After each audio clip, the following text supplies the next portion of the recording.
sama-sama melafazkan al-basmalah. Bismillahirrahmanirrahim. Kemudian selanjutnya adalah pembacaan ayat suci Al-Quran yang akan dilantunkan oleh saudari Helvitiana. Kepadanya waktu dan tempat kami persilahkan.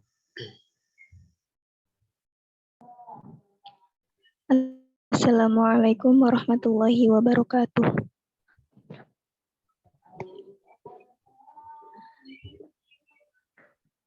A'udzu billahi minasy syaithanir rajim. Bismillahirrahmanirrahim. Yusabbihu lillahi ma fis samawati wa ma fil ardh وما في الأرض الملك القدوس العزيز الحكيم هو الذي بعث في الأميين رسولا منهم يتلو عليهم آياته ويزكيهم ويعلمهم الكتاب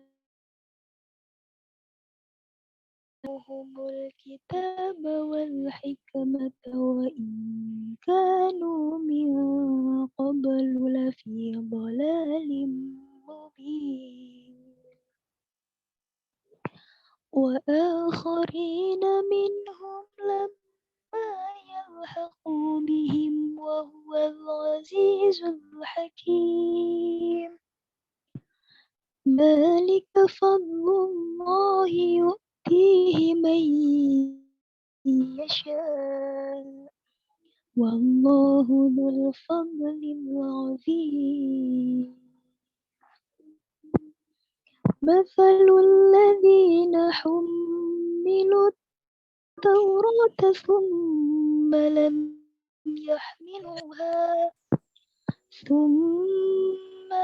يحملوها كمثل الحمار يحمل أسفارا مثل القوم الذين كذبوا بآيات الله لا يهدي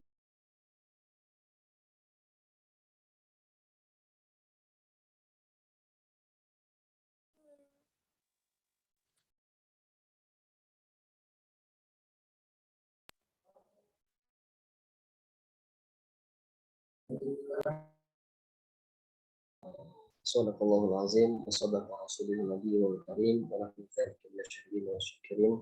Semoga dengan lantunan ayat tersebut dapat menambah keberkahan acara kita pada malam ini. Yang selanjutnya adalah sambutan yang pertama dari Ketua Umum Mahasiswa IAT UMC, yang kedua dari Ketua Pelaksana. Sebelumnya izinkan saya untuk membacakan biodata singkat ketua kita, yang pertama Diki Ramadan. Beliau adalah dilahirkan di Talang Balai Baru 14 Desember 1999. Hobi beliau membaca dan menulis. Beliau menyelesaikan jenjang studinya di Palembang hingga SMA dan melanjutkan kuliah saat ini di Cirebon.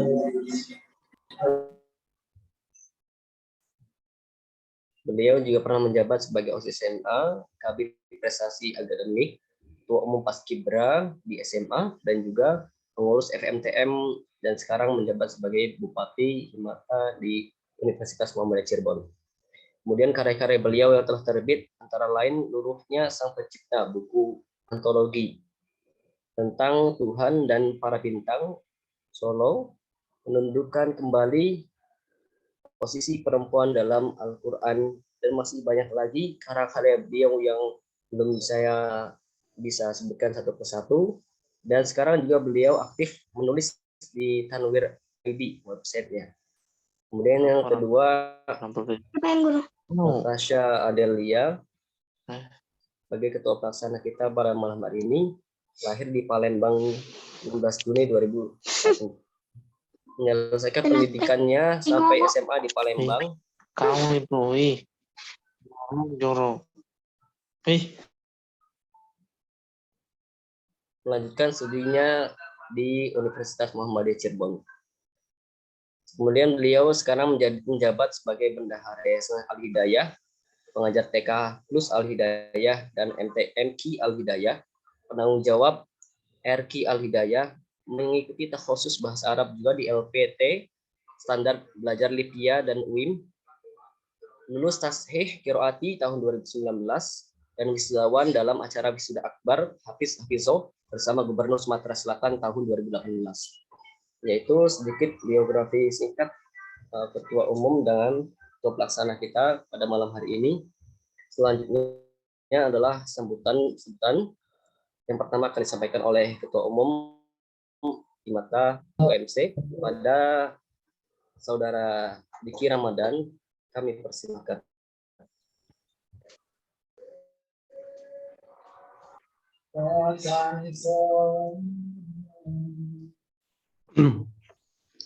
Bismillahirrahmanirrahim. Assalamualaikum warahmatullahi wabarakatuh. Selamat malam semuanya. Selamat malam semuanya. Semoga dalam keadaan sehat walafiat. Semoga kita selalu diberikan kesehatan oleh Allah Subhanahu wa taala. Alhamdulillahirabbil alamin. Puji dan syukur kita panjatkan kepada Allah yang telah memberikan kita nikmat kesehatan, nikmat kesempatan sehingga kita bisa berkumpul secara online di Zoom meeting ini, sehingga Zoom meeting ini berjalan dengan lancar. Tidak ada selain rasa terima kasih yang akan saya ucapkan kepada teman-teman semua atas kehadirannya. Selawat serta salam semoga selalu tercurah limpahkan kepada junjungan kita Nabi Agung Nabi Muhammad SAW beserta keluarga, sahabat, dan kita semua hingga akhir zaman.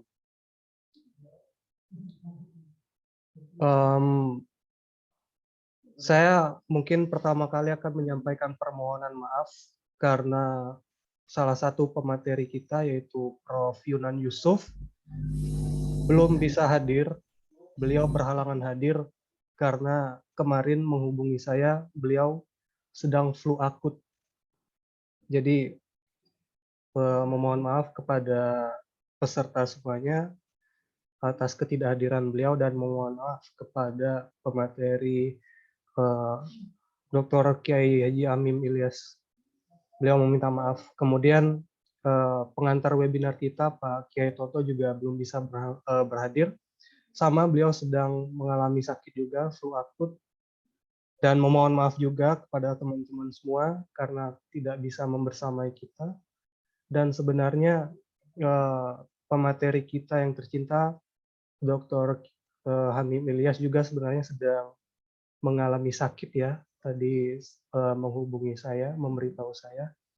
Alhamdulillahnya beliau masih bisa memberikan kesempatan memberikan materi pada malam hari ini.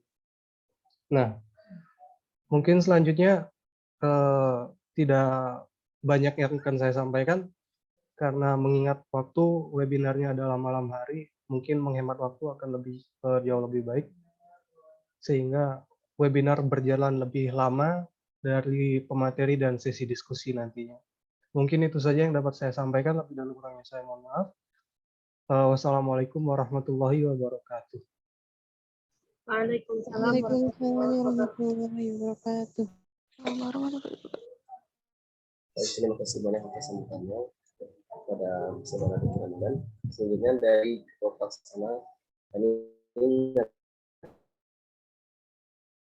Natasha Adelia kepadanya.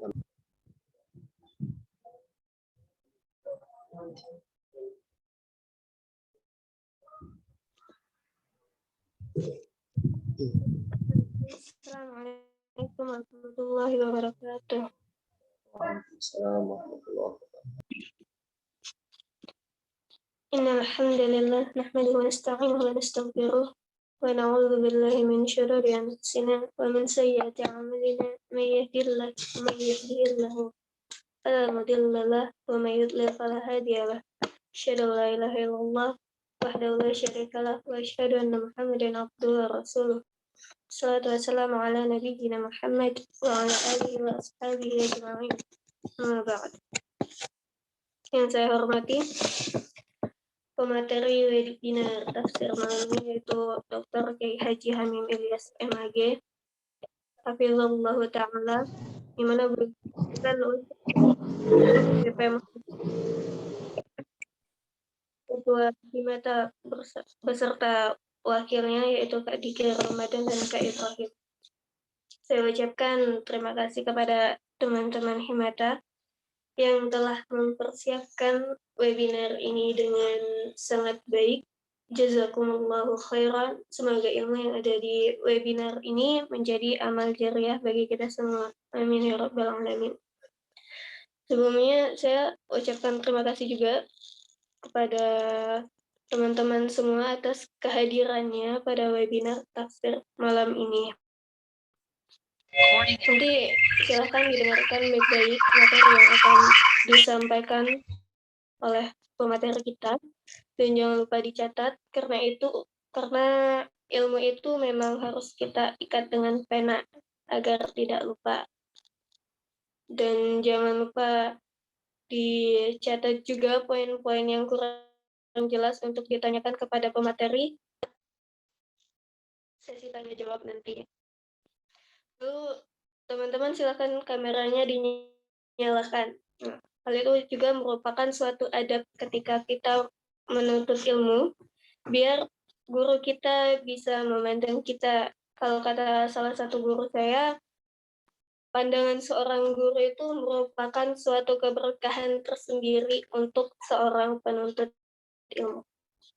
Sekian dari saya mewakili panitia memohon maaf jika dalam webinar ada hal yang teman-teman semua. Wassalamualaikum warahmatullahi wabarakatuh. Waalaikumsalam. Waalaikumsalam warahmatullahi wabarakatuh. Baik, terima kasih kepada saudara Natasha atas sampainya. Baiklah, sebelumnya saya himbau kepada peserta dipersilahkan untuk membuka kameranya. Kelancaran dan efektivitas pembelajaran kita atau materi kita, webinar kita pada malam hari ini. Kemudian selanjutnya yakni materi inti yang akan dipandu oleh moderator kita pada malam hari ini, ada saudara Diki Ramadan sendiri ya yang menjadi moderator. Baik, saya alihkan kepada moderator saudara Diki Ramadan.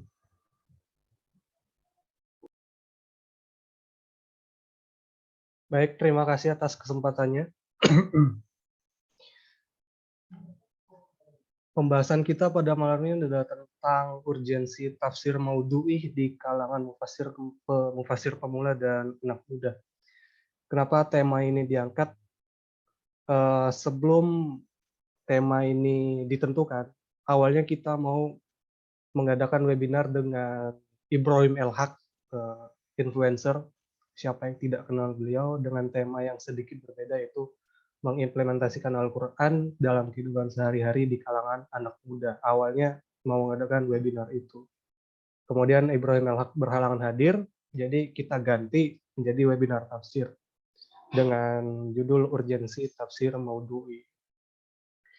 Al-Quran itu sesungguhnya dipenuhi topik-topik yang sangat urgent ya. Kita dekati dengan metode tematik. Kemudian seandainya pendekatan ini benar-benar direalisasikan dengan penuh kesungguhan, tampaklah kepada kita kandungan-kandungan Al-Quran. Yang pertama berupa syariat yang cocok untuk setiap waktu dan tetap. Kemudian ragam hidayat Al-Quran bukanlah suatu pelajaran yang mengawang-awang.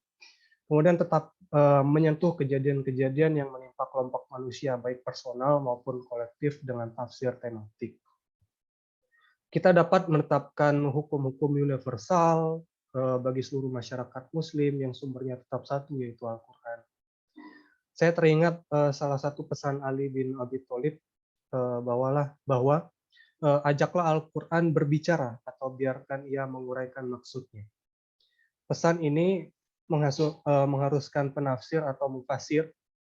Yang saya garis bawahi di sini adalah mufasir pemula untuk merujuk kepada Al-Quran dalam rangka memahami kandungannya.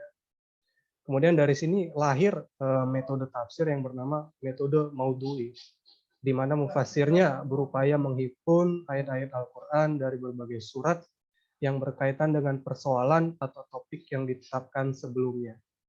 Kemudian penafsir membahas dan menganalisa kandungan ayat-ayat tersebut sehingga menjadi satu kesatuan yang utuh. Alasan utama kenapa webinar ini dibuat, kita ketahui di bulan Februari ini ada istilah di kalangan anak muda saat ini, hari Valentine. Banyak anak muda yang salah kaprah, kemudian banyak anak muda yang merayakan hal itu yang sesungguhnya tidak sesuai dengan tuntunan sunnah, tidak sesuai dengan tuntunan Al-Quran. Jadi, urgensi tafsir maudhu'i akan berlaku pada saat ini untuk menyikapi hal-hal seperti itu. Mungkin untuk lebih jelasnya akan disampaikan oleh pemateri kita, yaitu Dr. Kiai Hamim Ilyas MAG. Namun sebelumnya izinkan saya memperkenalkan beliau terlebih dahulu dengan biodata beliau yang singkat saja. Nama lengkap beliau Dr. Haji Hamim Ilyas MAG, kelahiran Klaten 1 April 1961. Beliau bekerja sebagai tenaga pengajar Fakultas Syariah UIN Jogja, kemudian tenaga pengajar Pasca Sarjana UIN Jogja, kemudian tenaga pengajar Metodologi Studi Islam Universitas Islam Indonesia Jogja, dan beliau juga Wakil Ketua Tarjih PP Muhammadiyah. Riwayat pendidikan beliau S1 IAIN Sunan Kalijaga, S2 dan S3-nya juga sama. Dan berikut karya-karya beliau, ada Fikih Akbar, Prinsip-prinsip Teologis Islam Rahmatan lil Alamin, kemudian studi kitab tafsir, wacana studi hadis kontemporer, kemudian mengungkap rahasia Al-Quran, kemudian pengembangan pemikiran keislaman, Muhammadiyah, purifikasi dan dinamisasi. Mungkin sedikit biografi dari beliau, selebihnya saya persilakan untuk memaparkan materinya. Silakan Pak Kiai.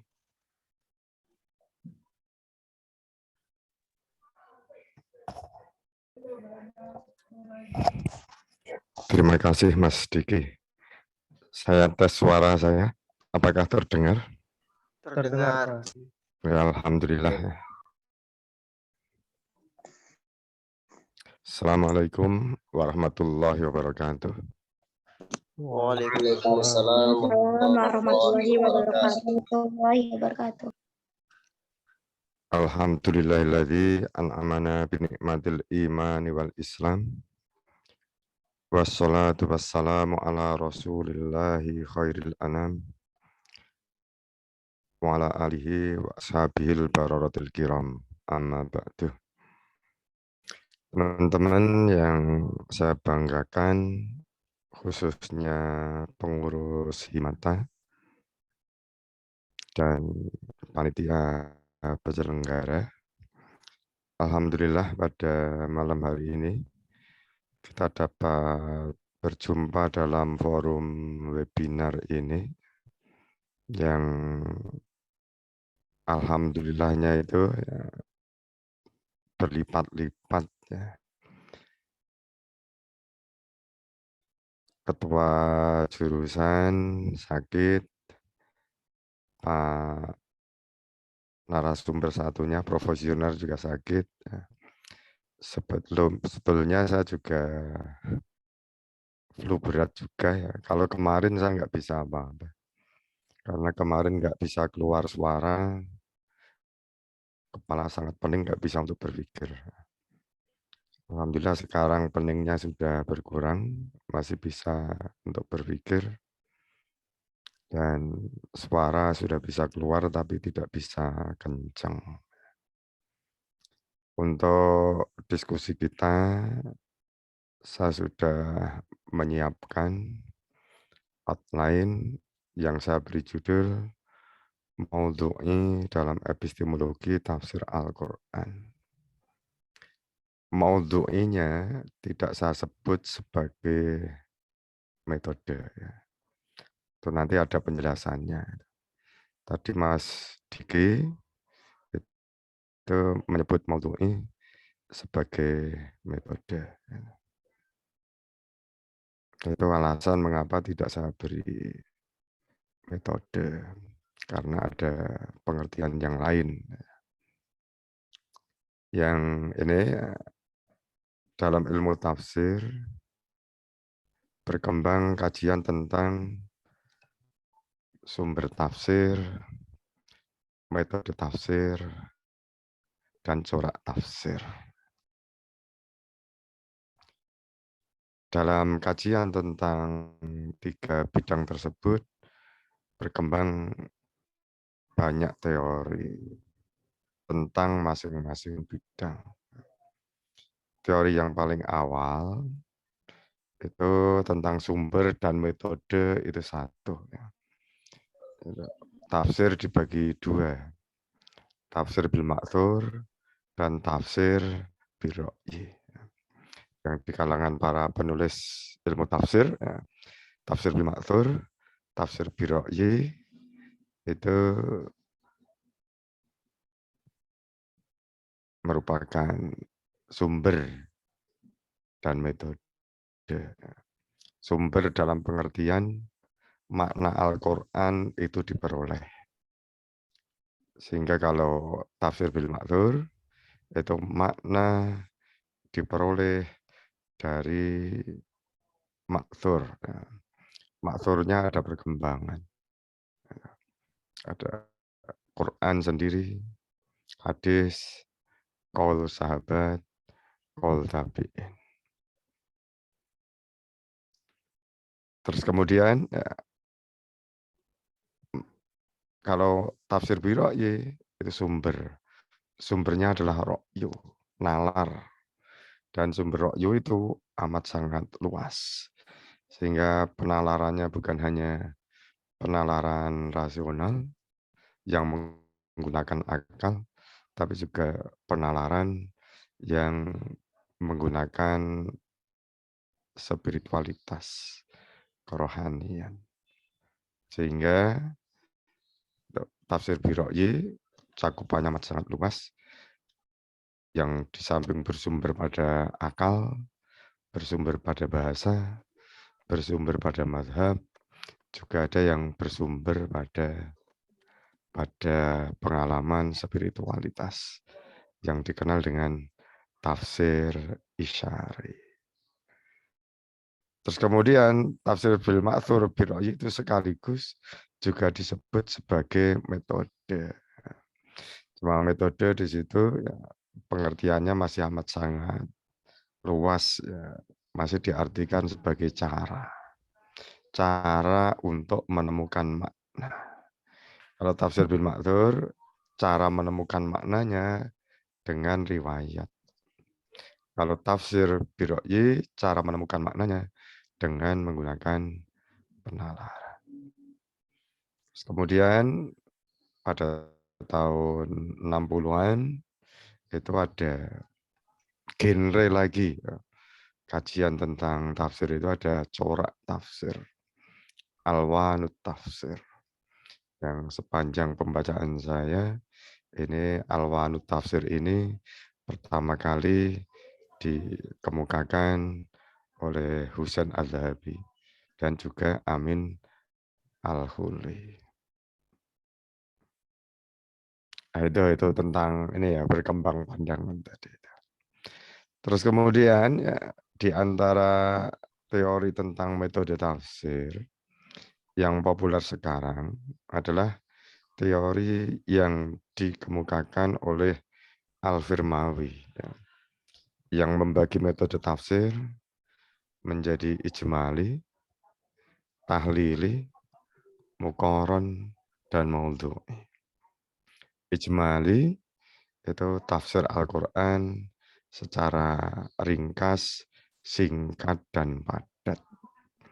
Tafsir tahlili itu tafsir Al-Quran dengan cara yang luas, analisisnya mendalam, dan untuk tafsir ijmali, tahlili ini sama-sama sesuai dengan urut-urutannya dalam Al-Quran. Sehingga ijmali tahlili itu tafsirnya mulai di Al-Fatihah sampai Anas. Tahlili juga seperti itu. Terus kemudian muqaron, ini tafsir perbandingan. Tafsir ditemukan dari tafsir yang telah dikemukakan oleh para ulama, dan tafsir yang telah dikemukakan oleh para ulama tadi itu diperbandingkan, kemudian ditemukan maknanya yang terpilih. Yang dengan pendekatan usul fikih, makna yang terpilih itu menjadi makna yang rojih, makna yang tidak terpilih menjadi makna yang marjuh. Terus yang keempat itu adalah maudhu, tafsir Al-Quran yang mengkaji tema-tema Al-Quran. Sehingga disebut maudhu karena tema itu adalah maudhu. Tapi maudhu'nya ini pengertian dalam tafsir ya, bukan dalam pengertian hadis.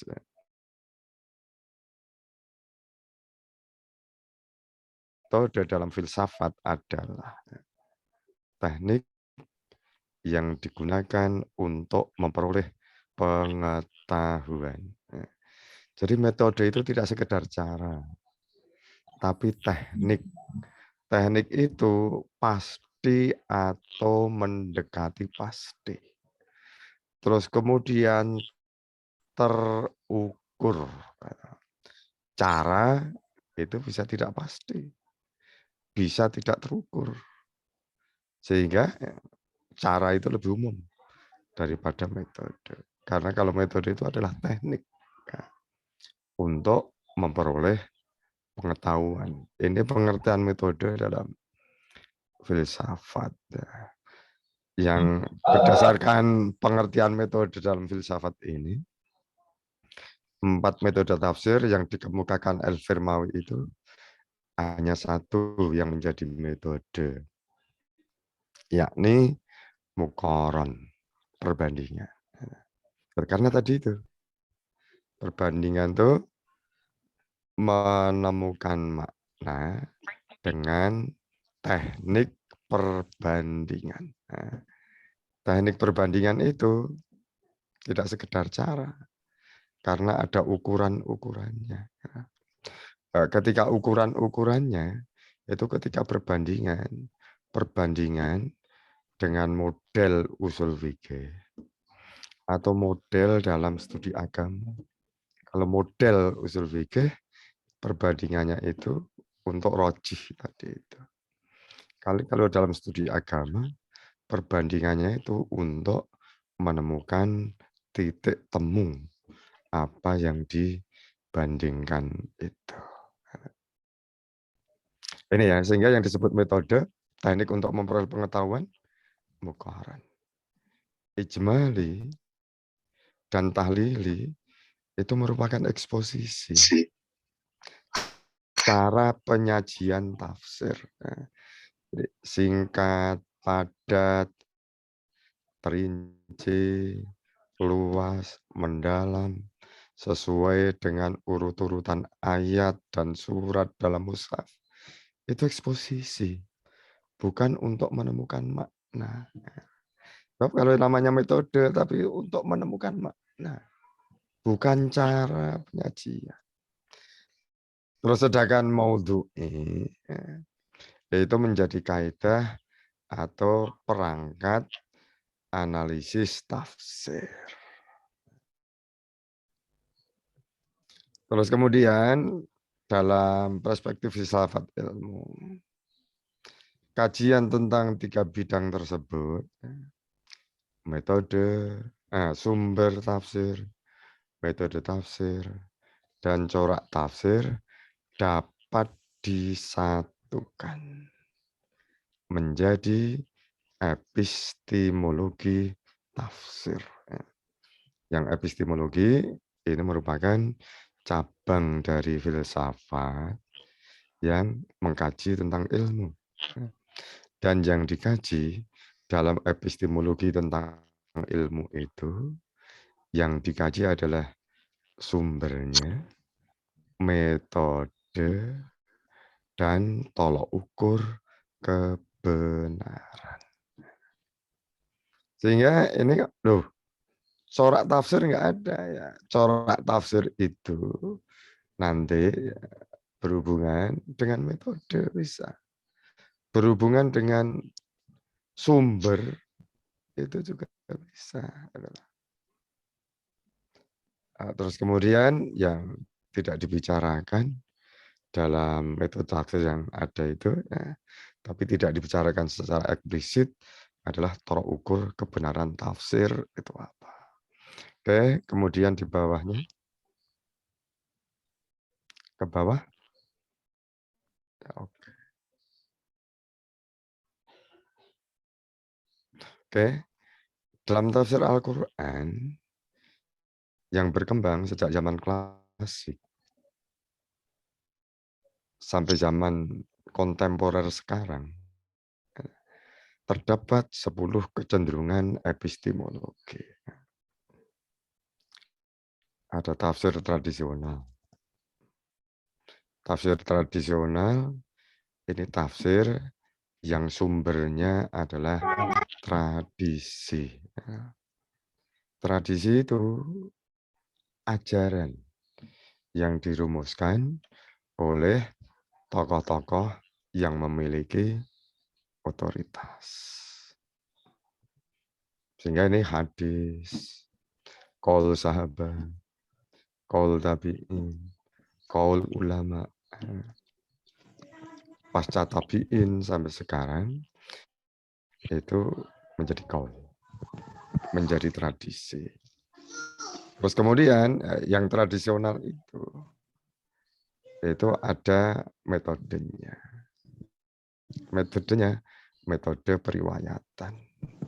Yang dalam periwayatan itu ya, ada kritik sanad atau kritik eksternal dan ada kritik matan atau kritik internal. Terus kemudian kalau ukur kebenarannya itu ya, ini ada yang bocor ya. Ini tolong hostnya mungkin selain saya dan moderator di unmute aja ya.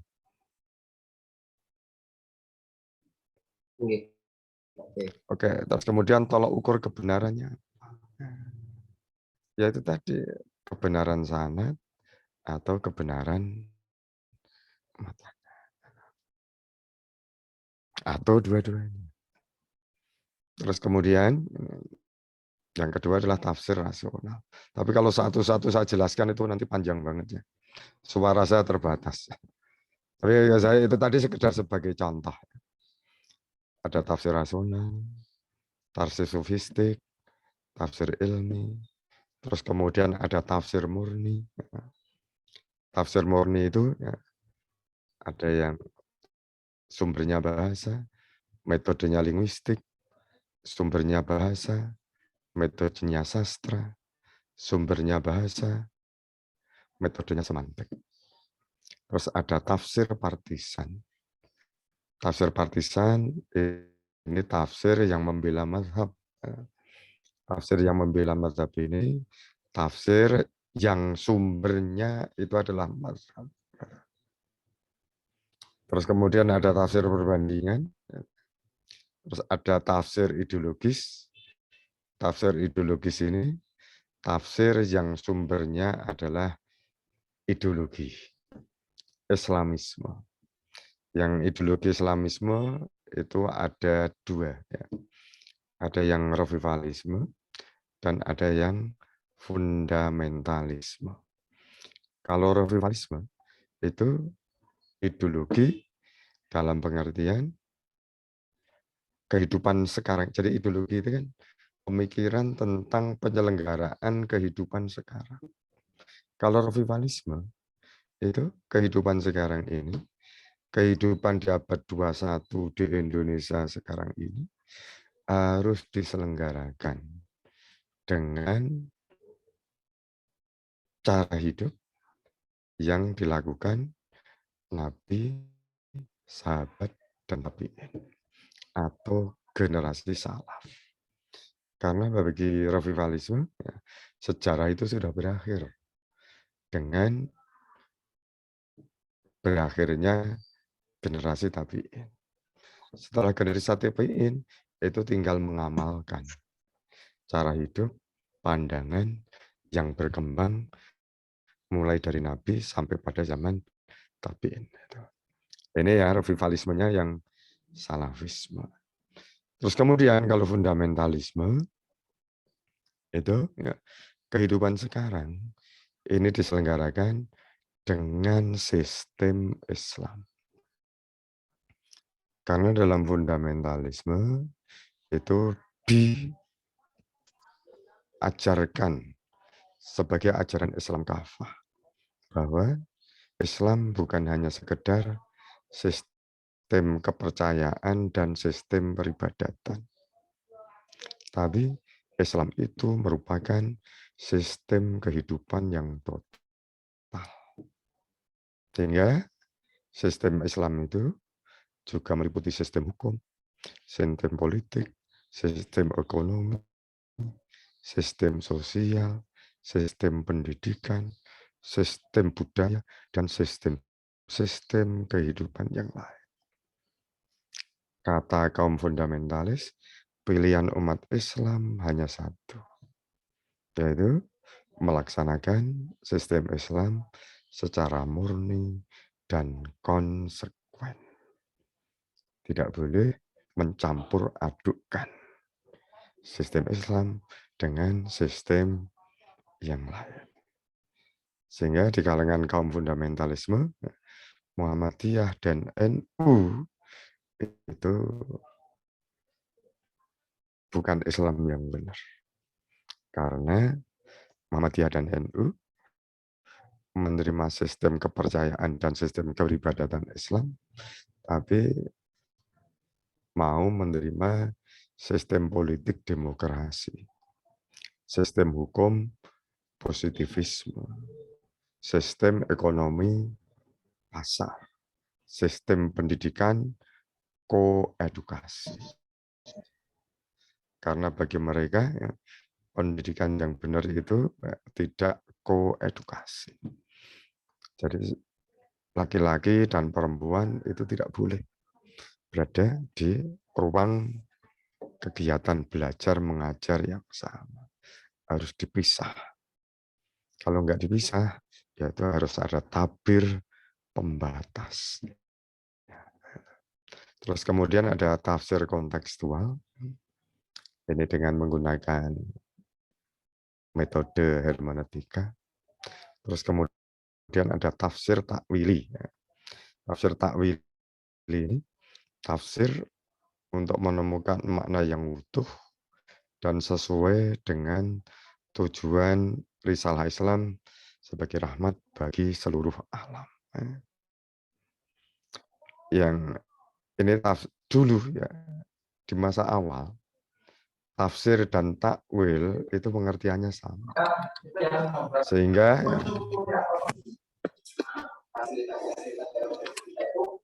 At-Tabari dari At-Tabari itu dia menulis kitab tafsir. Dalam penerbitannya ada 2 judul. Ada Jami'ul Bayan fi Tafsiril Quran dan ada Jami'ul Bayan an Ta'wili Ayil Quran. Mengapa kok kitab At-Tabari diberi 2 judul itu? Ya, karena Tabari ulama sampai pada zaman At-Tabari itu menggunakan tafsir dan takwil bisa dipertukarkan. Jadi, tafsir ya takwil, takwil ya tafsir. Tapi pada masa perkembangan berikutnya, takwil itu ya, digunakan dengan pengertian untuk mendukung mazhab tadi. Sama, jadi ala ya ulu, aulan au iyalakan.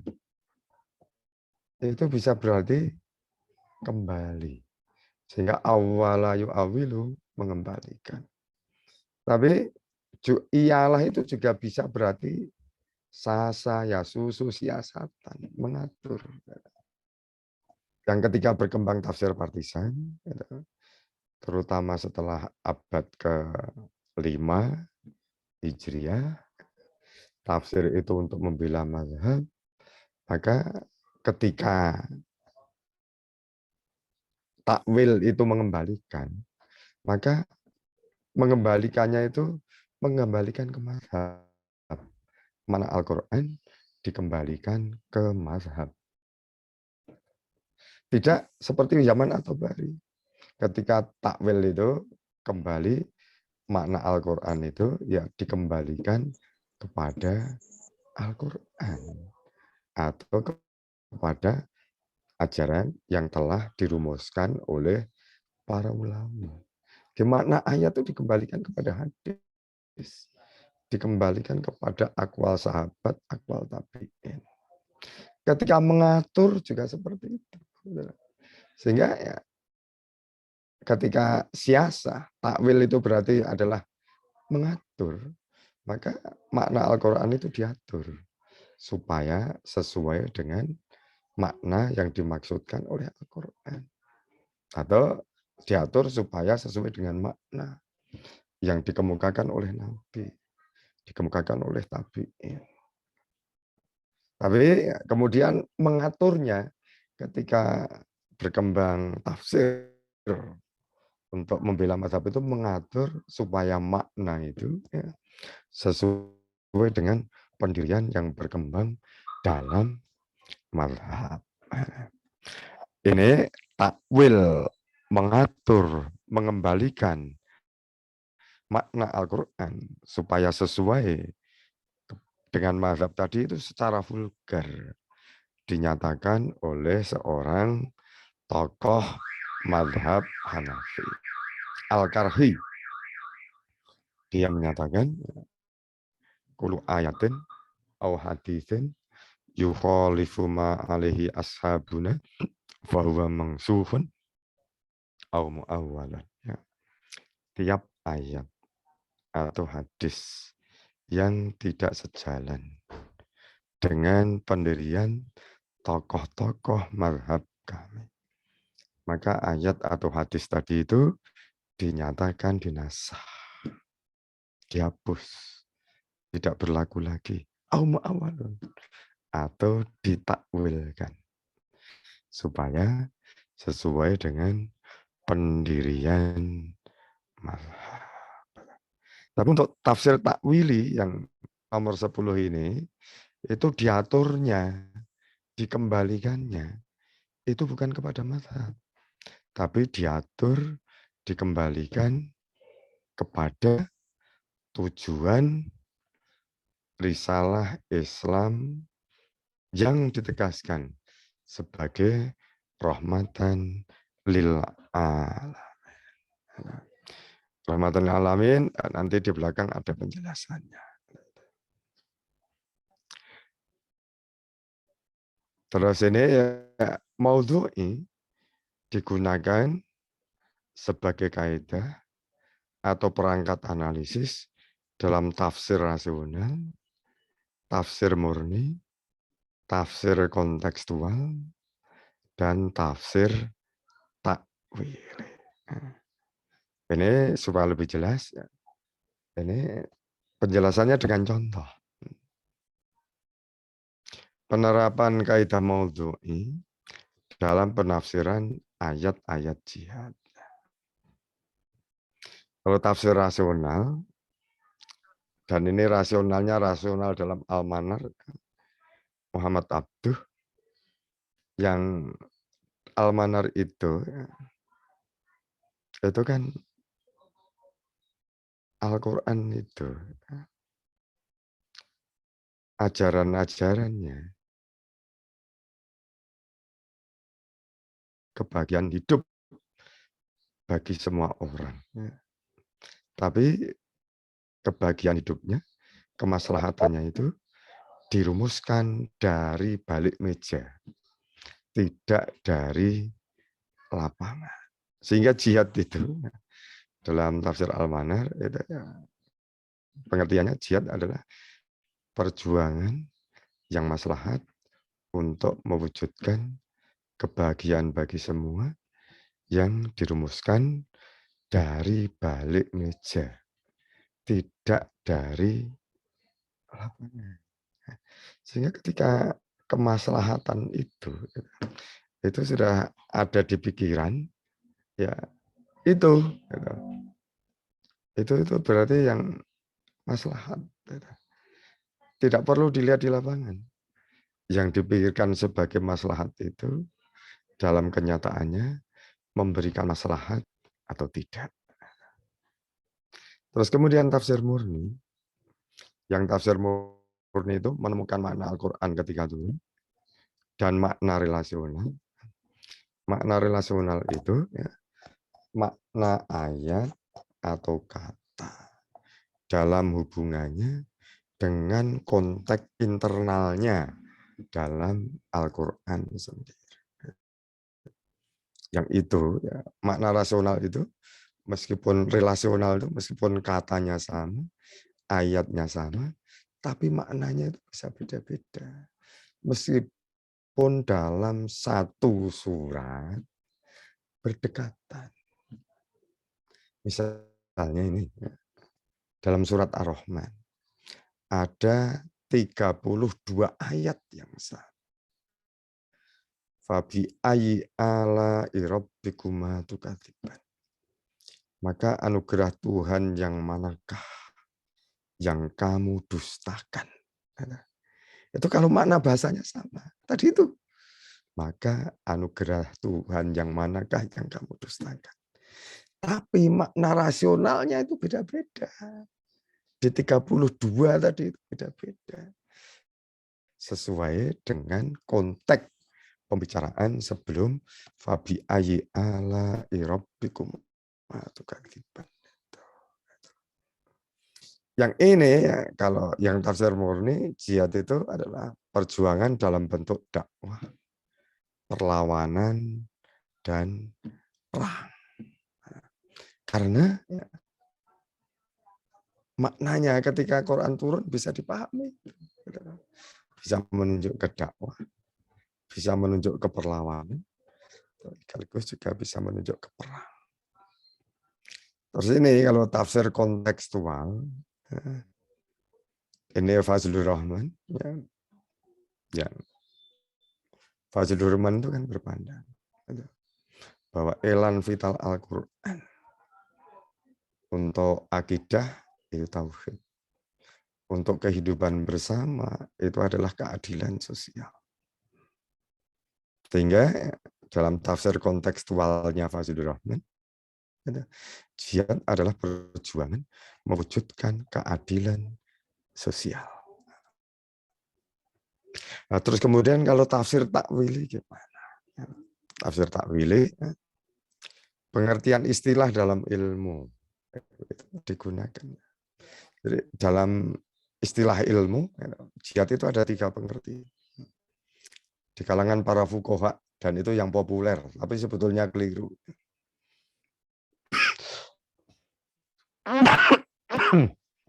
Di kalangan fuqaha, jihad itu pengertiannya adalah qitalul aduwi, memerangi musuh.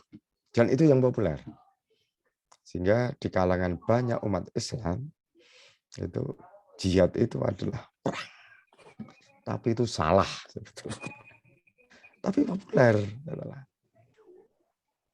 Terus kalau dalam at-ta'rifat, jihad itu pengertiannya adalah ad-dakwah ila dinil haq. Dakwah mengajak, menyeru kepada agama yang benar.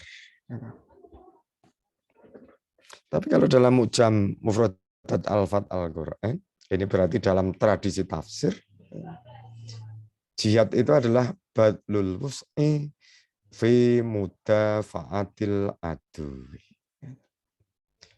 Mengerahkan segala sumber daya dan usaha fi mudafa'atil adu dalam melawan musuh. Tidak memerangi, tapi melawan. Kalau memerangi, itu menang kalah dan bisa sampai memusnahkan musuh. Tapi kalau mudafa'ah itu mengimbangi.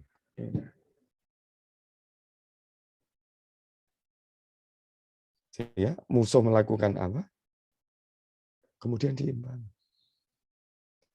Tidak perang. Yang al-adu, musuhnya itu siapa? Musuh agama Islam. Yang agama Islam itu sebetulnya definisinya, ruang lingkup batasannya adalah din wa nikmah. Al-Maidah ayat 3. Al-yauma akmaltu lakum dinakum wa atmamtu alaikum nikmati wa raditu lakumul Islam madina. Itu menegaskan ruang lingkup agama Islam. Ruang lingkupnya, cakupannya itu ada 2. Din yang akmal itu dan nikmah yang atmam itu. Sehingga Islam itu adalah din wa nikmah. Bukan seperti dalam Al-Ikhwan al-Muslimun. Din wa daulah. Bukan seperti Mahmud Salton. Aqidah wa syariah. Bukan seperti dalam Hizbut Tahrir. Islam itu adalah agama, sistem hukum, dan ideologi. Din, wa nidhamul hukmi, wa ideologiyah. Bukan itu. Tapi kalau dalam Al-Quran, definisi batasan Islam adalah din wa nikmah. Sehingga berarti ada 2. Musuh agama Islam itu ada 2. Yaitu musuh agama. Musuh agama itu, kalau dilihat dari praktek pada zaman Nabi dulu, sunnah Nabi dulu, itu adalah musuh agama itu adalah kekuasaan yang menindas kebebasan beragama. Sehingga salah satu prinsip beragama itu ya Islam tegas, la ikraha fiddin. Karena Islam itu hadir untuk melawan kekuasaan yang menindas kebebasan beragama. Terus kemudian nikmah. Nikmah ini dalam bahasa Arab pengertiannya adalah al-halah al-hasanah. Keadaan baik. Keadaan baik semua bidang kehidupan. Ekonomi baik, politik baik, pendidikan baik, hukum baik. Yang supaya semua bidang kehidupan itu baik, itu bidang kehidupan itu diselenggarakan dengan peradaban. Yang peradaban itu musuhnya ada 3. Kebodohan, keterbelakangan, dan kemiskinan. Terus ini pengertian dalam istilah Islam. Ini pengertian syar'annya. Kalau itu pengertian ilmannya secara ilmu. Ini secara syarak, secara teologi agama Islam. Jihad itu pengertiannya adalah kebijakan untuk mewujudkan tujuan risalah Islam. Yaitu terwujudnya hayah thayyibah. Hidup baik dengan 3 ukuran. Sejahtera sejahtera-sejahteranya. Lahum ajrum inda rabbihim. Damai sedamai-damainya. Walahum yahzanun. Dan bahagia sebahagia-bahagianya. Bala khaufun alaihim. Dan bahagia sebahagia-bahagianya. Walahum yahzanun. Bagi semua di dunia dan di akhirat. Sehingga yang dibuat menjadi sejahtera, damai, dan bahagia oleh Islam itu bukan hanya manusia saja, tapi makhluk Tuhan yang lain.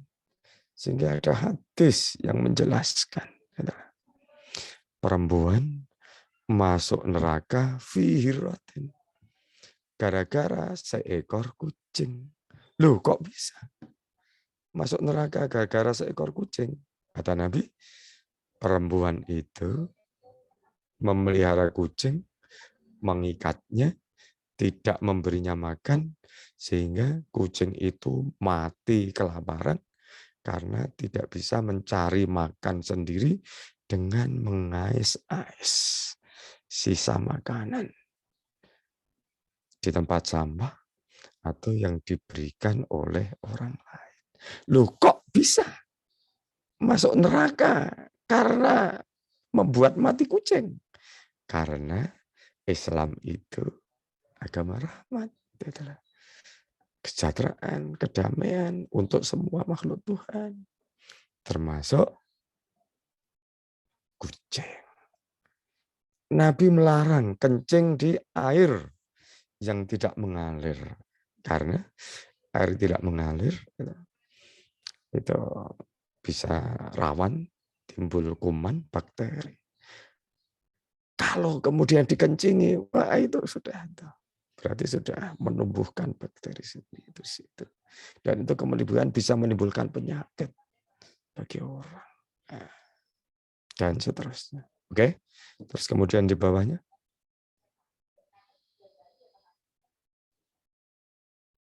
Pembicaraan Al-Quran tentang jihad.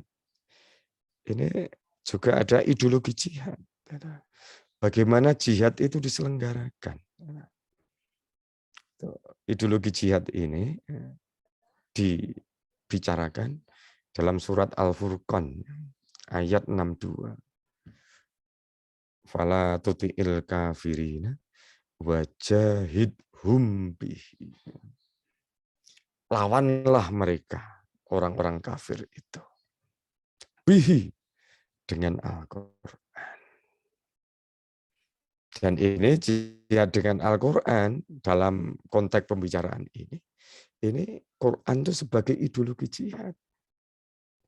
Sebagai sistem pemikiran, jihad itu diselenggarakan. Apa? Jihad itu diselenggarakan untuk apa? Diselenggarakan untuk mewujudkan tujuan pewahyuan Al-Quran. Yang Al-Quran itu tujuan pewahyuannya sama dengan tujuan risalah Islam. Itu di Al-Qasas 86. Jenengan bisa baca. Innaka la tarju ayyulqa ilaikal kitabu illa rahmatan rabbika. Muhammad, kamu tidak berharap untuk diberi wahyu kitab suci. Ketika dalam kenyataannya kamu diberi wahyu kitab suci itu tiada lain karena rahmat Tuhan dan untuk mewujudkan rahmat Tuhan. Sama tadi itu rahmatan lil alamin. Sehingga jihad itu diselenggarakan untuk mewujudkan hidup baik dengan 3 ukuran tadi itu. Kerangka jihad ini dijelaskan dalam surat Al-Ankabut ayat 8. Walladzina jahadu fina lanahdiyannahum subulana. Jihad itu fina, di dalam kami. Kami di sini adalah Allah yang menyebut dirinya dengan kata ganti orang pertama jamak. Nah, dhamir muttasil. Dhamir mungfasilnya nah. Dan ketika Allah menyebut dirinya dengan kata ganti orang pertama jamak itu lit takzim, untuk menunjukkan keagungan. Sehingga Jahadu fina itu berarti jihad dalam keagunganku. Tidak dalam kemarahanku. Tidak dalam murkaku. Tidak dalam pemberian hukumanku. Tapi kerangkanya adalah keagungan Tuhan. Tuhan itu agung, azim. Itu karena Tuhan itu maha indah, maha baik, maha benar. Sehingga jihad itu harus dengan berkerangkakan keindahan. Kerangkakan kebaikan. Berkerangkakan kebenaran. Alasannya adalah alasan jihad. Alasan yang indah. Alasan yang baik. Alasan yang benar. Pelaksanaannya indah, baik, benar. Sehingga mengapa? Dalam hadis itu, meskipun perang, dilarang merobohkan bangunan. Dilarang merobohkan pepohonan. Itu karena jihad itu dalam kerangka keagungan Allah. Merobohkan bangunan tidak indah, tidak baik, tidak benar. Merobohkan pepohonan nggak indah, nggak baik, nggak benar. Karena jangan dilakukan. Karena kerangkanya ini. Model jihad. Model jihadnya itu jihad dan kabir. Jihad semesta. Jihad semesta, sumber dayanya, semuanya digunakan. Ekonominya digunakan, politiknya digunakan, budayanya digunakan. Terus ya nilainya, nilai semesta. Baik bagi semua. Objeknya semesta. Subjeknya melibatkan semesta. Usahakan menjadi seperti itu. Terus aksi jihadnya itu baca idumbi dengan Al-Quran tadi itu.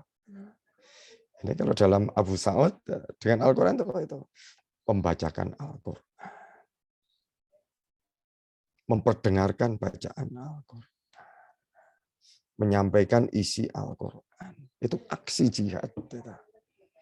Terus kemudian dengan jiwa, dengan pikiran, dengan tenaga, terus dengan raga, sampai mati, terus serta dengan harta. Jadi bi amwalihim wa anfusihim. Musuh-musuh yang dilawan dalam jihad. Tadi kan ada kafiri, terus terkenal rojaknya minal jihadil asghari ilal jihadil akbari. Hawa nafsu. Hawa nafsu itu apa? Itu kecenderungan yang membuat derajat kehidupan itu menurun. Malas. Itu kita melawan kemalasan. Itu adalah jihad. Melawan diri sendiri. Pesimis.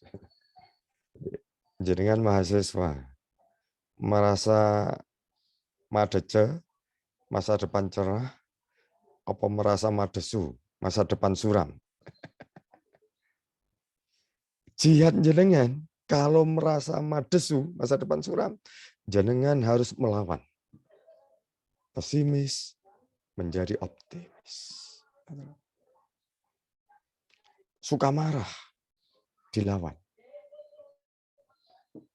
Menjadi sabar.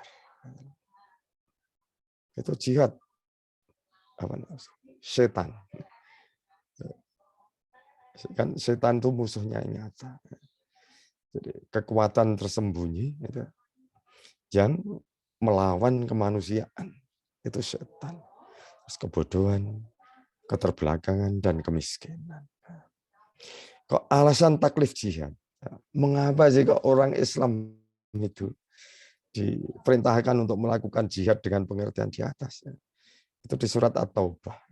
Kalau saya nggak salah itu. Ijtabakum. Karena Allah itu ya memilih kamu. Jadi umat Islam itu umat pilihan. Karena menjadi umat pilihan, ya terpilih untuk melakukan jihad.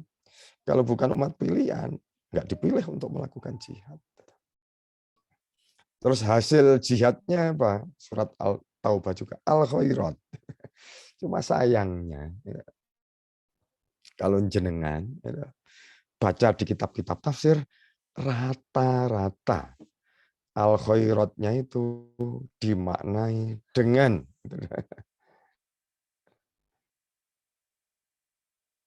al-jannatu wa nisa'uha wa na'im. Khairat itu diartikan dengan surga, dengan bidadari-bidadarinya, dan kenikmatan-kenikmatannya. Itulah yang menginspirasi bomber Bali itu. Merasa jihadnya benar itu karena ini dia itu yakin itu gitu loh.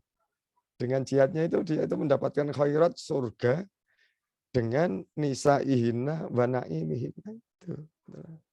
Padahal mestinya khairat itu ya dikembalikan kepada pengertiannya dalam bahasa. Khairat itu adalah kebaikan yang bermanfaat. Sehingga ya hasil dari jihad itu adalah kebaikan yang bermanfaat. Kebaikan yang bermanfaat itu apa? Tadi itu. Kesejahteraan, kedamaian, dan kebahagiaan. Ketika negara, ya negaranya menjadi negara yang bermanfaat. Bermanfaat apa? Yang baldatun thayyibatun wa rabbun ghafur. Ketika ilmu. Jadi, jenengan mungkin tadi Mbak tilawatul Qur'annya tadi sudah aktif di Yayasan Al-Hidayah atau apa tadi itu ketika aktif di pendidikan, maka kemudian hasil dari jihad di bidang ilmu apa? Ilmu itu ya harus yarfa'i darajat, meninggikan derajat. Itu ilmu yang diajarkan Al-Qur'an, idealnya itu adalah itu. Derajatnya derajat semua bidang kehidupan. Jangan ilmu kok malah membuat kehidupan stagnan. Apalagi membuat kehidupan malah mundur ke belakang. Jenengan mahasiswa belajar. Kira-kira ilmu yang jenengan pelajari itu ilmu yang meninggikan derajat kehidupan atau membuat stagnan kehidupan atau malah memerosotkan kehidupan. Sehingga ya, kalau jenengan menghayati ini belajar itu sebagai jihad, mestinya ya, ilmu yang jenengan pelajari, ilmu yang meninggikan derajat kehidupan. Bukan membuat stagnan, apalagi membuat kehidupan menjadi merosot. Kalau ilmunya dapatnya itu kritis, ya, harus menjadi orang yang kritis. Oke ya? Mungkin sudah 1 jam lebih mungkin saya ya. Terima kasih.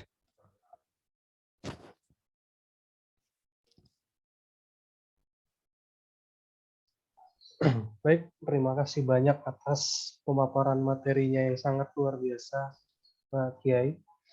Mungkin kita akan langsung masuk ke sesi diskusi dan tanya jawab. Bagi teman-teman yang sudah menyiapkan pertanyaan atau yang mempunyai pertanyaan atas penjabaran materi tadi, silakan untuk bertanya. Kita mulai 3 pertanyaan terlebih dahulu. Sudah ada 1 yang raise hand tadi, saya lihat.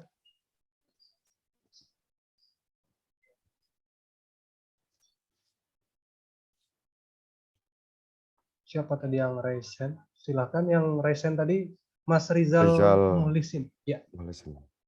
Silakan Mas Rizal, ingin bertanya atau menanggapi, silakan.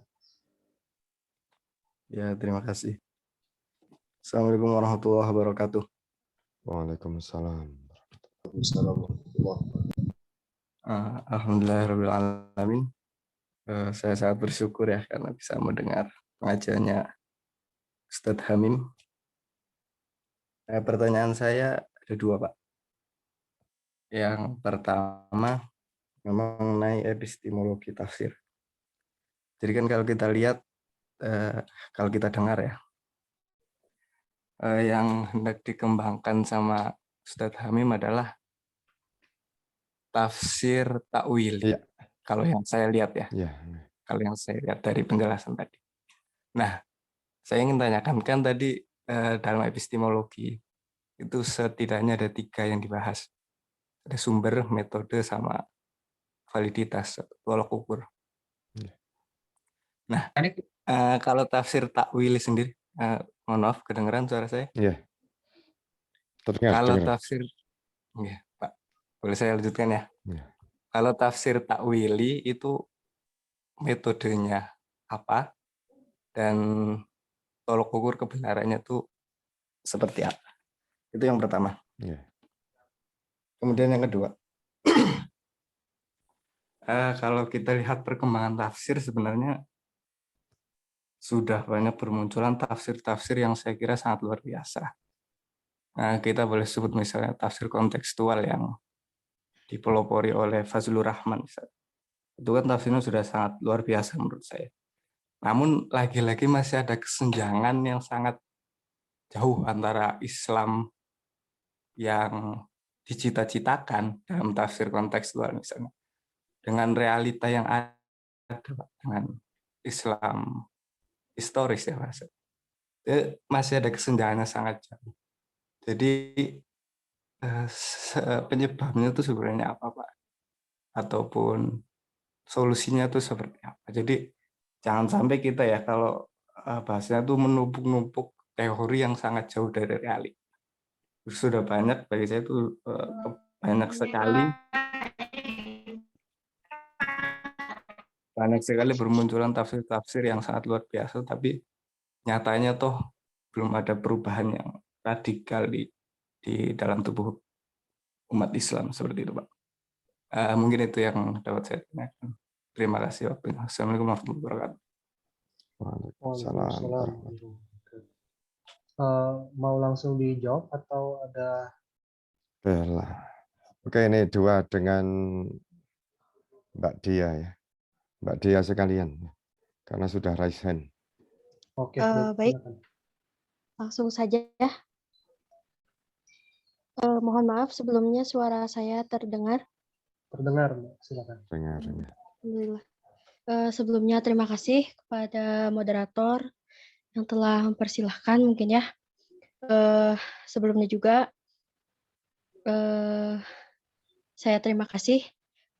Saya mengucapkan terima kasih jazakumullah khairan kepada Al Ustadz yang telah menyampaikan materinya yang sangat luar biasa ya Ustadz. Alhamdulillah.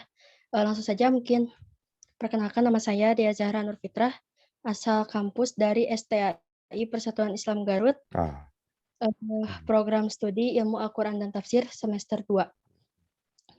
Izin bertanya Ustadz, mungkin yang telah dijelaskan oleh Ustadz itu kan banyak gitu ya tentang tafsir-tafsir yang telah beredar sekarang ini gitu. Nah, yang ingin saya tanyakan sebelum adanya tafsir-tafsir yang berbagai macam gitu Ustadz, pasti di situ ada salah satu jadi pada intinya apa yang melatar belakangi adanya perbedaan tafsir-tafsir itu sendiri. Jadi kan ada tafsir maudhu'i, tafsir dari grup.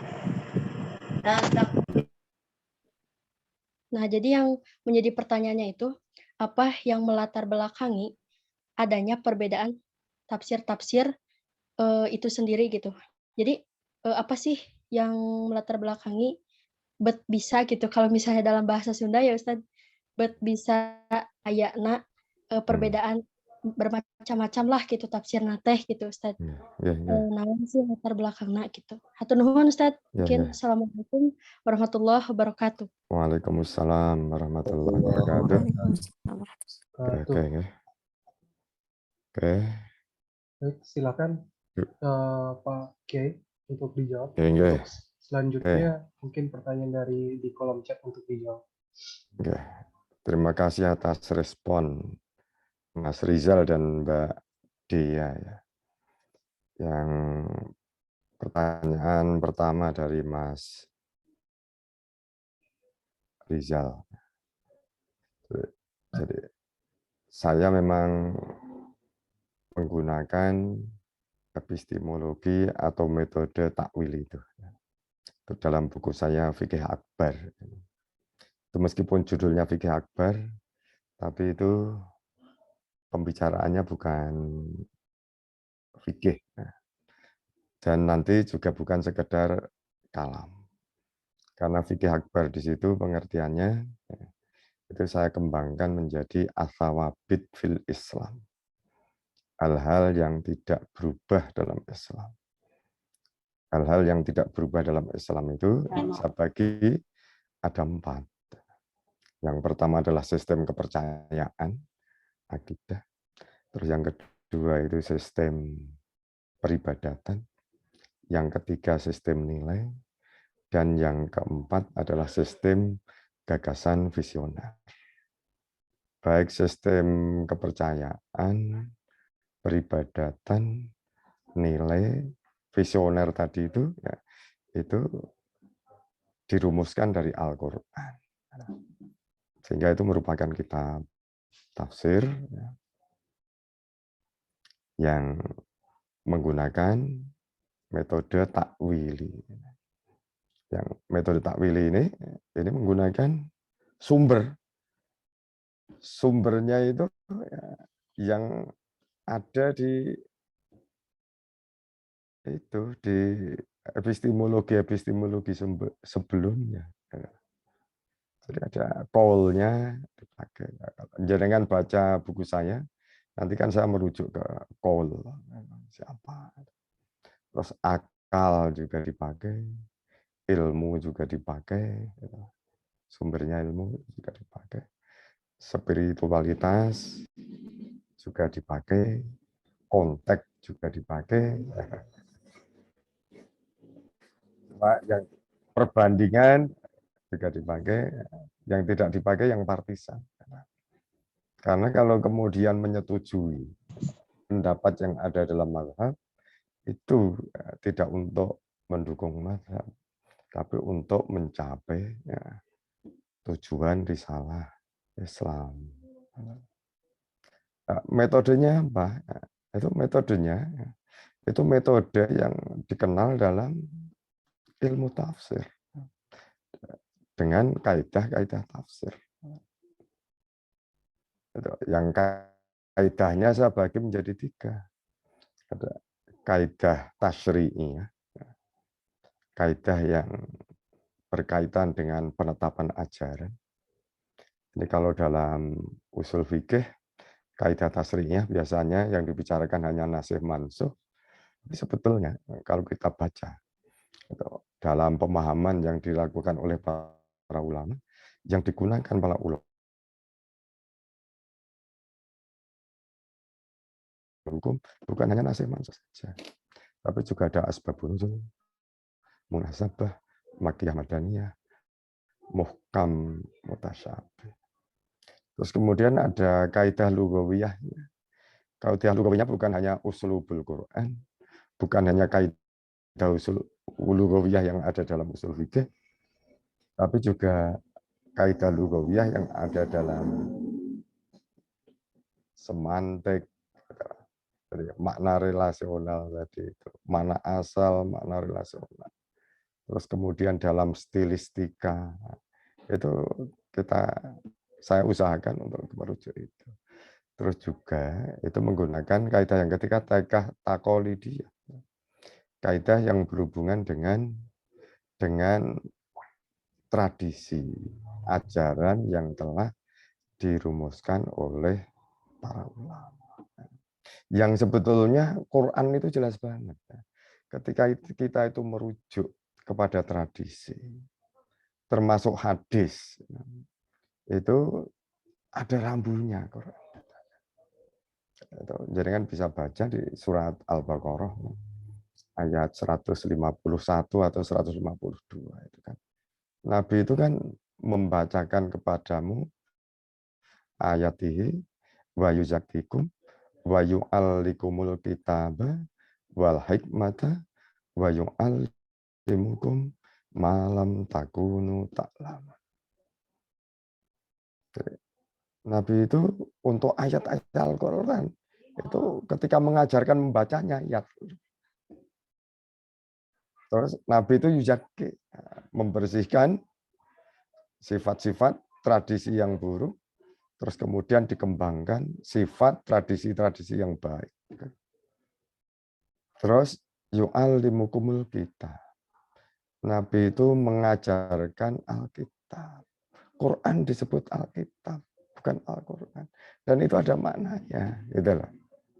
Yang diajarkan Nabi ketika mengajarkan Al-Quran kepada para sahabat ketika itu untuk diamalkan, dan pengamalannya itu sesuai dengan tujuan risalah Islam mewujudkan hayat thayyibah tadi itu Quran diajarkan dan kemudian harus diamalkan sebagai Alkitab. Yang ketika Quran disebut sebagai Alkitab, ini Al-Quran ini memiliki wawasan peradaban.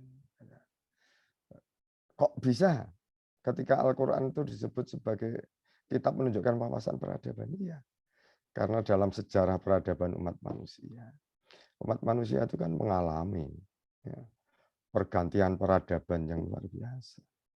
Semula peradabannya itu peradaban alam, terus kemudian peradaban kitab suci, terus sekarang peradaban ilmu.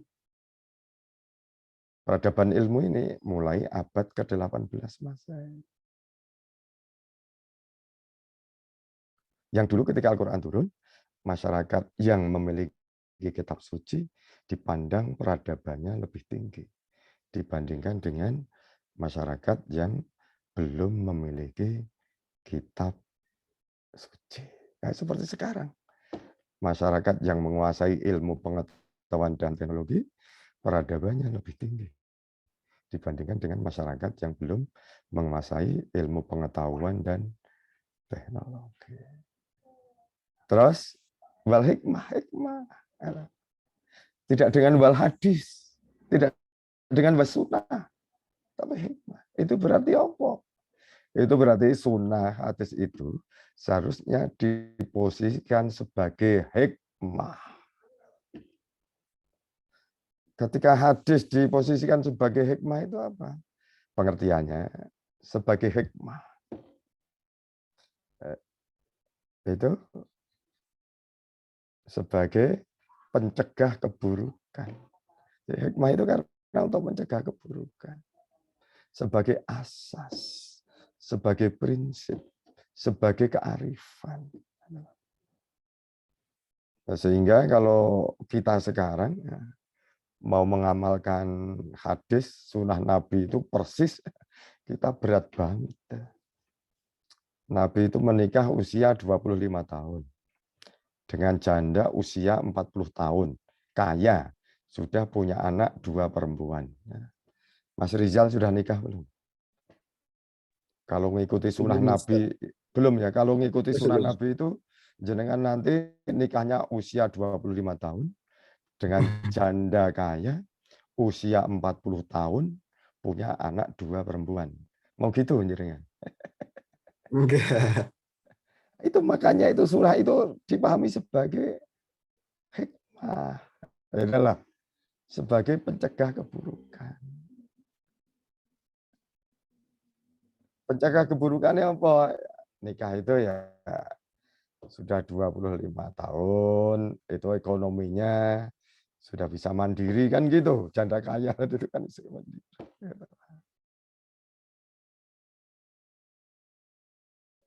Dan seterusnya. Terus ilmu. Adalah. Sehingga hadis itu juga sebagai ilmu.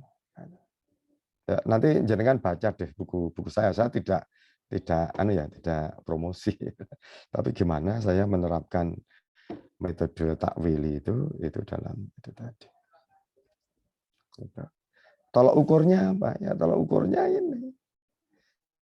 Yang benar itu ya tafsir itu merumuskan ajaran Al-Qur'an yang bisa menjadi landasan teologis untuk mewujudkan hayat thayyibah, hidup baik. Sejahtera sejahtera-sejahteranya, damai sedamai-damainya, bahagia sebahagia-bahagianya. Dan itu ya, krisis kita itu di situ, Mas.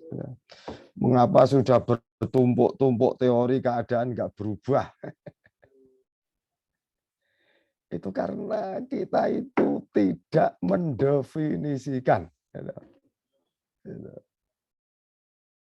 Islam kita itu, Islam itu ruang lingkupnya apa? Tujuan pewahyuannya apa? Ya. Kalau itu, maka kemudian kita berislam itu tidak jelas arahnya. Tapi kalau kita itu jelas gitu ya, beragama itu seharusnya itu adalah membangun peradaban. Gitu. Tidak beragama kok mencari pahala. Dapat pahala itu ngikut. Tapi tidak menjadi tujuan. Peradaban itu apa? Jadi kita beragama membangun peradaban. Itu ya, kita itu beragama itu untuk bisa menyelenggarakan kehidupan yang baik. Kehidupan yang baik itu hanya bisa kita selenggarakan dengan pangkal peradaban, kecerdasan pikiran, dan kekayaan batin. Terus perangkatnya. Perangkat, jadi sebagai peradaban dalam pengertian perangkat penyelenggaraan hidup baik, itu ada ilmu pengetahuan, teknologi, kesenian, dan sistem sosial yang kompleks. Nah, persoalannya kan di situ, Mas.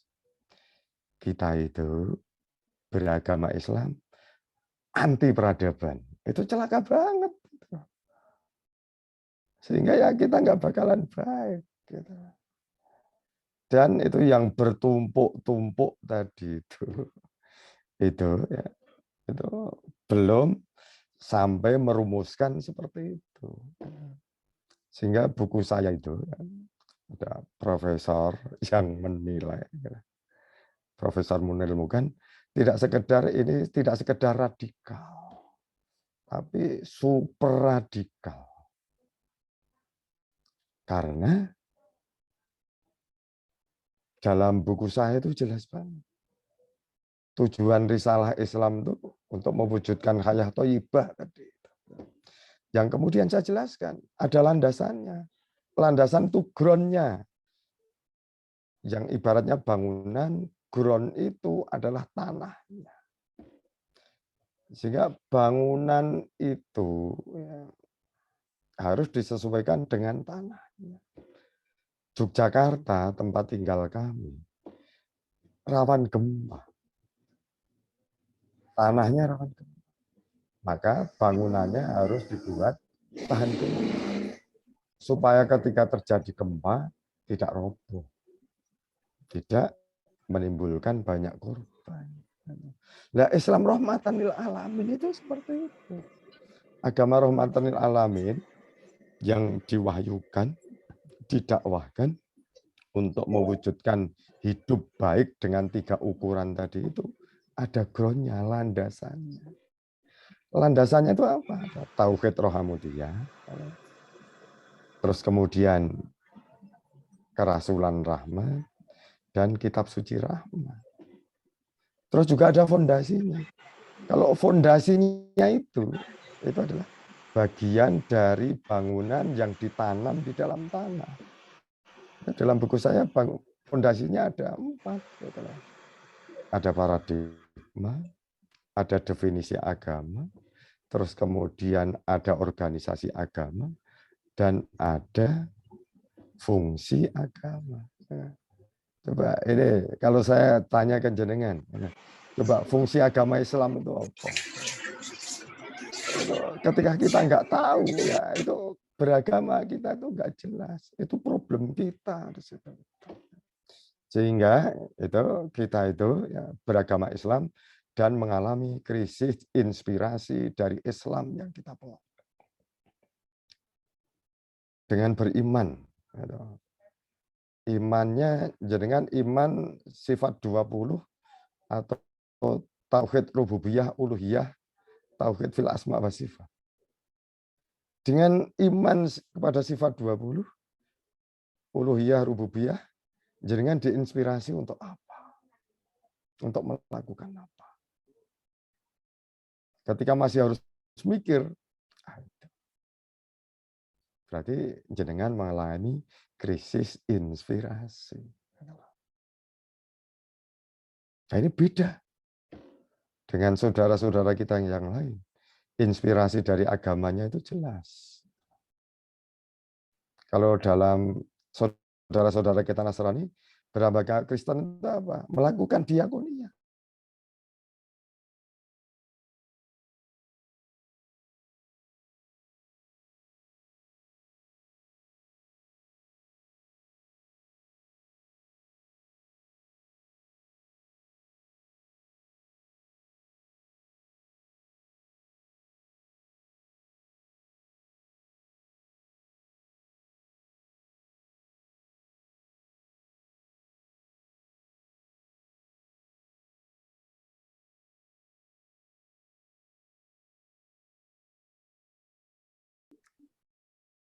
Ketika tafsir Al-Quran itu mengkaji Al-Quran, maka ada perbedaan fundamental tentang Al-Quran.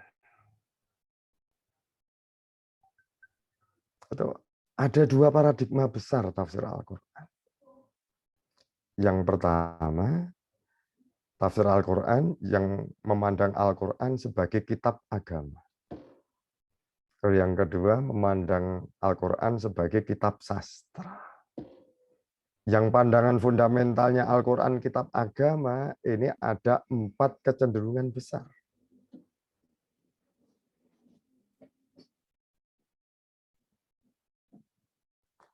Yang pertama, kecenderungan pandangan Al-Quran itu kitab yang kompleks, kitab yang rumit. Dan tafsir Al-Quran harus menguraikan kerumitan Al-Quran itu. Terus yang kedua, pandangan Al-Quran itu kitab yang membutuhkan penjelasan. Dan penjelasan yang diterima itu adalah penjelasan yang diberikan sesuai dengan kemampuan manusia.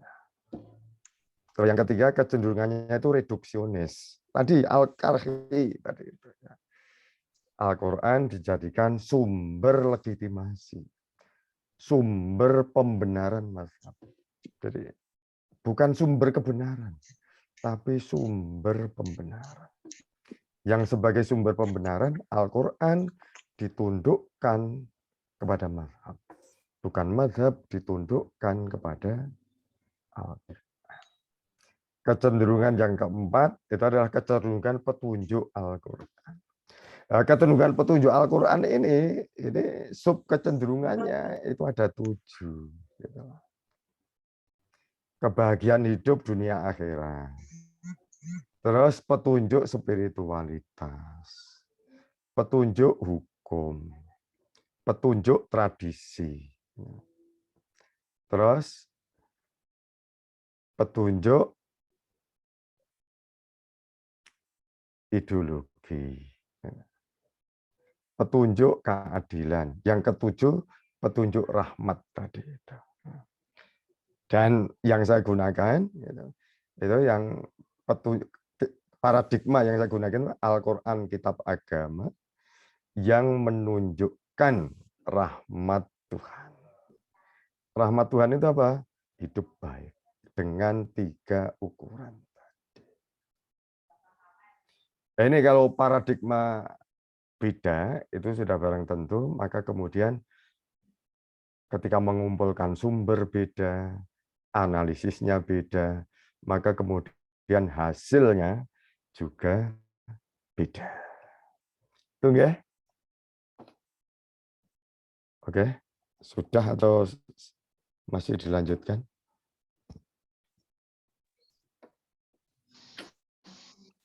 Masih ada pertanyaan di kolom chat, Oke, ada 2 pertanyaan lagi mungkin. Oke, moga-moga. Gimana, saya belum lihat. Baik. Pertanyaan pertama dari M. Nurwatani. Sebagaimana yang Kiai sampaikan bahwasanya ketika menggunakan pengertian metode dari kacamata filsafat, maka hanya muqarron yang dapat dikatakan sebagai metode tafsir, katanya. Sehingga pertanyaannya, apakah dengan menggunakan pengertian metode bukan dari kacamata filsafat, apakah metode muqarron saja yang dikatakan sebagai metode? Itu yang pertama. Kemudian yang kedua dari Jai, tadi kan sudah dijelaskan Rasulullah itu melarang kencing selain di tempat yang mengalir. Nah, maksudnya di sini tempat yang mengalir kayak gimana, Ustadz? Mungkin itu pertanyaannya, silakan. Oke.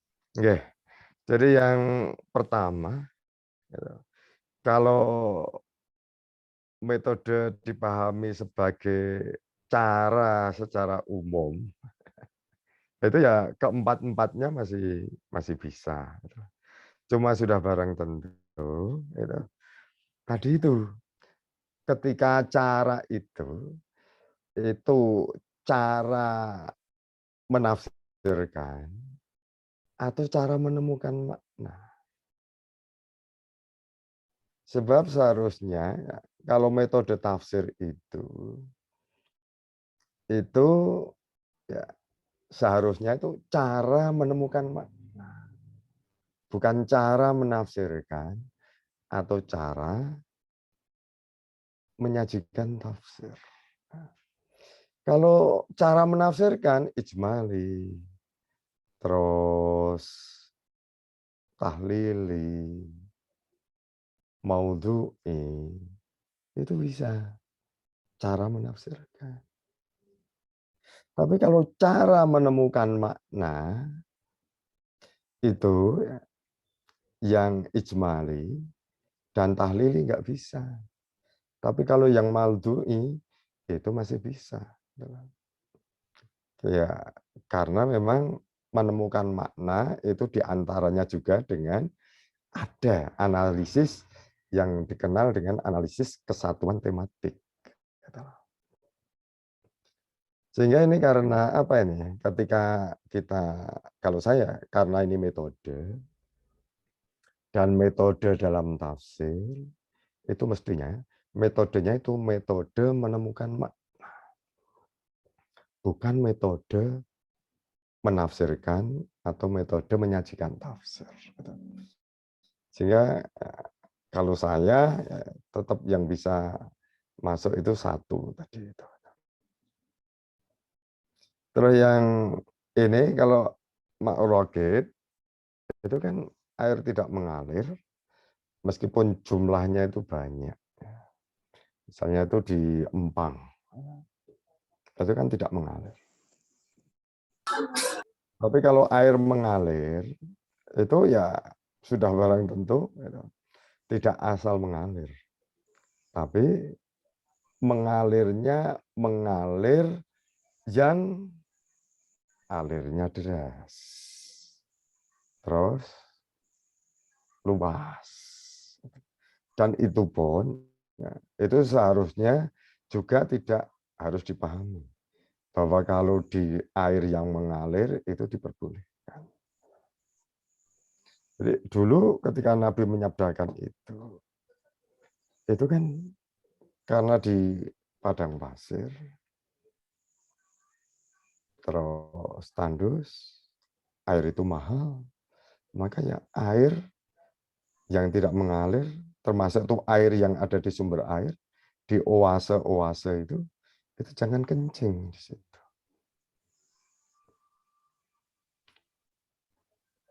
Itu yang ditekankan Nabi adalah itu. Yang ketika Nabi menekankan itu supaya itu lingkungan hidup itu bisa lestari, bisa terjaga. Ketika lingkungan hidup itu lestari, terjaga, maka bumi itu sumber dayanya untuk mendukung kehidupan umat manusia itu masih tetap terjaga. Sebab kalau itu sumber dayanya itu tidak terjaga kelestariannya, maka kelangsungan hidup manusia itu terancam. Sehingga bisa jadi ketika itu, termasuk yang ada di pikiran para sahabat, air yang mengalir itu ketika boleh kencing di situ, itu bisa jadi ketika dalam perjalanan,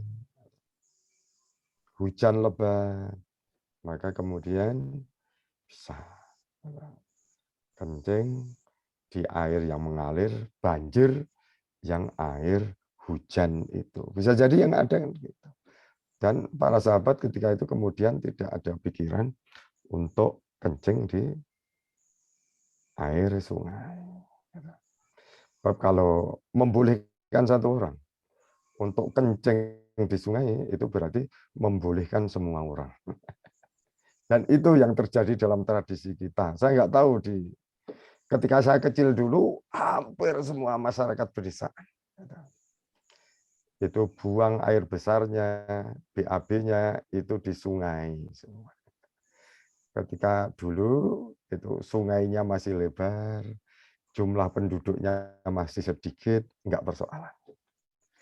Tapi sekarang ketika air sungainya sudah menyempit, penduduknya semakin banyak, kalau orang buang air besar, air kecil di sungai itu bisa tercemar semua. Bahkan sekarang harusnya pun itu ketika di bawah tanah itu sudah tidak layak lagi untuk sendiri-sendiri. Tapi itu sudah ada penampungan ya. Sehingga air kencing itu disatukan di satu pemukiman itu, terus kemudian dimanfaatkan untuk membuat biogas. Itu seharusnya seperti itu ya.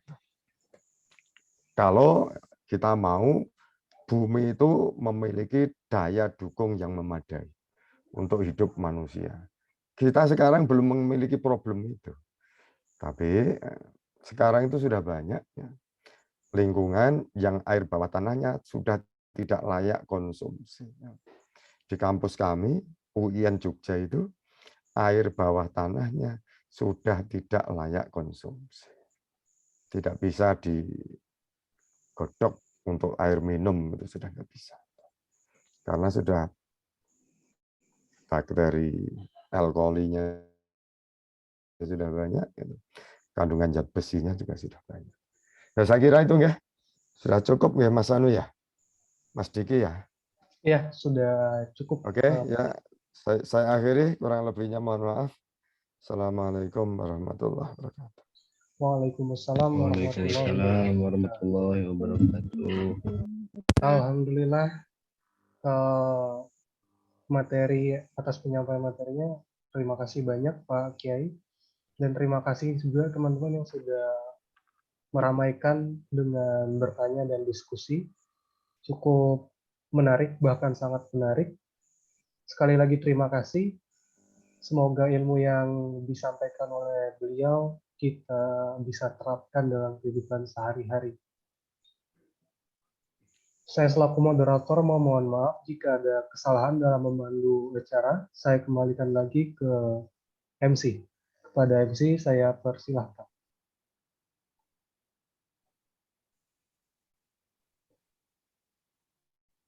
Baik, terima kasih kepada moderator di Ramadan, dan terima kasih juga kepada khususnya Dr. Kiai Haji Ilyas MAG yang telah menyampaikan ilmunya ya, yang begitu banyak berluas. Semoga apa yang telah disampaikan dapat kita terima dengan baik dan menjadi amal jariah beliau dan dapat bermanfaat ke depannya. Amin ya rabbal alamin. Baik, sampailah kita ke penghujung acara, yaitu pohon penutupan. Sebelum nanti dibubarkan, ada sisi perfotoan dahulu ya. Karena ini sudah larut juga. Baik, saya tutup. Billahi fastaqbil khairat. syukron. Assalamualaikum warahmatullahi wabarakatuh. Waalaikumsalam warahmatullahi wabarakatuh. wabarakatuh. Sesi foto dahulu. Teman-teman, silakan dibuka kameranya. Enggak, teman-teman mengambil posisinya dan dibuka kameranya. Semoga tidak ada yang tidur tadi saat penyampaian materi ya. Mas Ibrahim atau saya, Mas, untuk pengambilan gambar? Boleh, antum boleh. Oke. Slide pertama bersiap. 1, 2, 3. Baik, sebentar.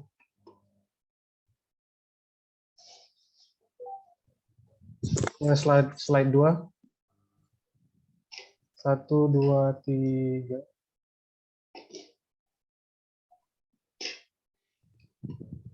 Slide ketiga bersiap.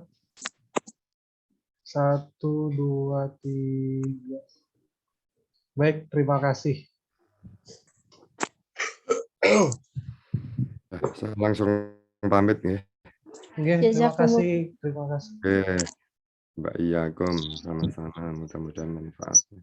Amin. Amin.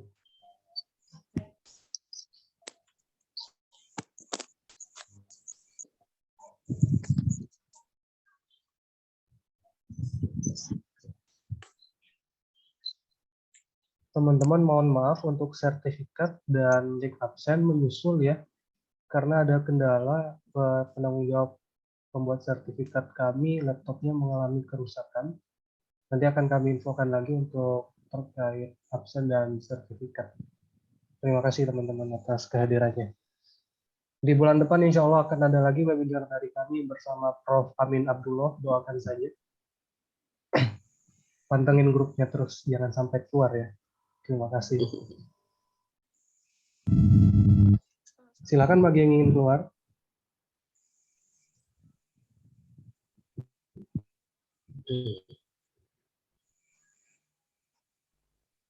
Terima kasih teman-teman UMC. Sukses selalu semuanya. Amin. Siap, makasih Tum Aziz. Terima kasih sudah hadir. Tumuahnya tadi saya ngeliat Tumuah. Keren bahasannya. Semangat Tum Diki dan jajarannya. Sukses di mata UMC. Amin. Terima kasih. Amin. Ya lah. Nanti kita bisa ngopi-ngopi sama teman-teman UMC. Semuanya. Ayo, boleh. Ayo. Siap. Ya lah, ditunggu teman-teman UMC. Ayo. Ustadz. Ya, baik. Siap. Nanti saya kirimkan ke grup ya. Bentar ya.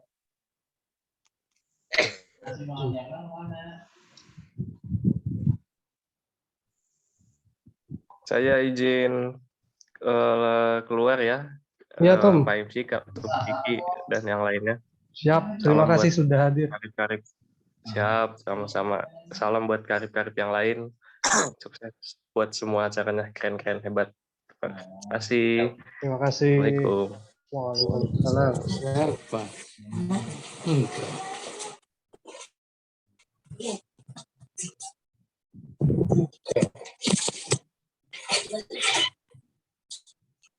Fotonya sudah di grup ya teman-teman. Minta link grupnya. Ntar saya salin dulu link grup. Link grup.